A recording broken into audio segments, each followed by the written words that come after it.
Konoha की एक अंधेरी और ठंडी रात, डांजो शिमुरा ने उचिहा क्लैन के सबसे शक्तिशाली योद्धा शिशुई उचिहा को एक गुप्त मीटिंग के बहाने बुलाया। डांजो का इरादा नेक नहीं था। वो उचिहा के विद्रोह को रोकने के नाम पर शिशुई की कोतो अमात्सुकामी आंखें छीनना चाहता था।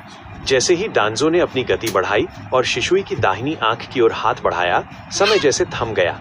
मूल कहानी के विपरीत यहाँ शिशुई तैयार था। उसने अपनी बॉडी फ्लिकर शुनशिन नो जुत्सु तकनीक का ऐसा जादुई प्रदर्शन किया कि डांजो का हाथ केवल हवा को छू पाया। डांजो के आनबू सैनिकों ने उसे घेर लिया, लेकिन शिशुई की मंगेक्यो शेरिंगान चमक उठी। उसने एक जटिल गेंजुत्सु डाला, जिससे आनबू सैनिकों को डांजो की जगह एक राक्षस दिखाई देने लगा। डांजो अपने ही सेना के हाथों घायल होकर गिर पड़ा। शिशुई ने उसकी ओर घृणा से देखा और बिजली की गति से वहां से ओझल हो गया। शिशुई सीधे इताची के पास पहुंचा और डांजो की गद्दारी बताई। इताची की आंखें लाल अंगारे की तरह जलने लगीं, लेकिन शिशुई ने उसे शांत किया। वे दोनों रात के तीसरे पहर अपने पिता फुगाकू उचिहा के सामने खड़े थे। फुगाकू विद्रोह की तैयारी कर रहे थे। शिशुई ने उनके सामने छोटे सास्के की एक तस्वीर रखी और कहा, तारांकन फुगाकू सामा, आप होकागे की कुर्सी पालेंगे, लेकिन गृह युद्ध में आपका बेटा सबसे पहले मारा जाएगा। क्या सत्ता सास्के की मुस्कान से बड़ी है? तारांकन फुगाकू की आंखों में पहली बार एक नेता नहीं बल्कि एक पिता का डर दिखा। अगली सुबह फुगाकू ने कोनोहा के प्रति पूर्ण वफादारी का ऐलान किया। उचिहा और गांव के बीच की नफरत खत्म होने लगी। कोनोहा में शांति के फूल खिलने लगे थे, लेकिन डांजो हार मानने वालों में से नहीं था। एक शाम छोटा सास्के अकादमी से घर लौटते वक्त अचानक गायब हो गया। डांजो ने उसे रूट के एक गुप्त कालकोठरी में छिपा दिया था, जहां चक्र को महसूस करना नामुमकिन था। इताची और शिशुई ने अपनी पूरी शक्ति लगा दी। शिशुई ने अपनी मंगेक्यो की छिपी हुई क्षमता से डांजो के एक वफादार जासूस का पीछा किया और सास्के की लोकेशन का पता लगा लिया।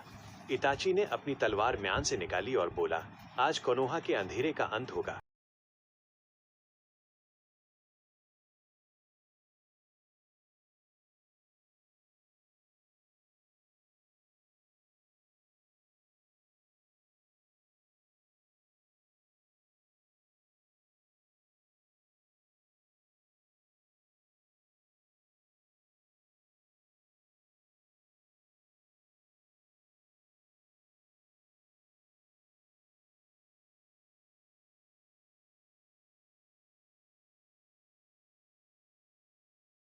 समय बीतता गया। नारुतो और सास्के अब इताची और शिशुई की देखरेख में बड़े हो रहे थे। पेन के हमले के दौरान फुगाकू उचिहा गांव की रक्षा करते हुए शहीद हो गए। गांव तबाह हो चुका था, लेकिन एकता अटूट थी। कोनोहा के पुनर्निर्माण के लिए सर्वसम्मति से शिशुई उचिहा को नया छठा होकागे चुना गया। इताची को होकागे का दाहिना हाथ बनाया गया। मदारा उचिहा ने युद्ध की घोषणा कर दी। युद्ध के मैदान में मदारा ने हंसते हुए कहा, उचिहा का गौरव कब का खत्म हो चुका है।